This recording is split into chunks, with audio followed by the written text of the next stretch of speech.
Impressionante tromba d'aria a Jesolo, fortunatamente si è dissolta in mare e pioggia scrosciante su tutto il litorale. A Rosolina c'è chi ha ripreso dei fulmini che si sono abbattuti sul giardino di casa. Allagamenti anche ad Abano Terme, ma a mobilitare maggiormente i vigili del fuoco ieri è stata la bomba d'acqua che si è abbattuta di sera a Jesolo Lido verso le 21:30 tra Piazza Torino e la Pineta. Nei giorni clou dell'estate i turisti sono stati costretti a chiudersi in albergo mentre le strade e le piazze si sono allagate. Anche il sindaco Zoggia è andato con i pompieri in perlustrazione dopo che la sua abitazione in via Correr verso la Pineta si è a sua volta allagata.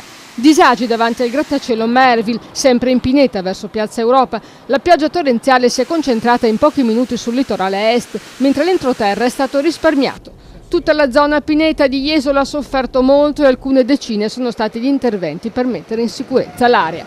Numerosi i video postati in rete sull'enorme tromba d'aria che si è formata e scaricata a 800 metri dalla spiaggia e nel corso della notte, nel triangolo Patreve, una serie di temporali ha continuato a riversare al suolo molta acqua. Tanto che i pompieri fino alla mattinata di mercoledì sono stati costretti a intervenire soprattutto nella città del Piave e nella vicina Noventa per cercare di svuotare scantinati, garage e strade allagate. Una combinazione di masse di aria fredda e calda che sta mettendo da giorni in crisi i meteorologi, al punto che è messa sotto accusa anche la protezione civile della regione che non riesce a diramare l'allerta meteo in tempo.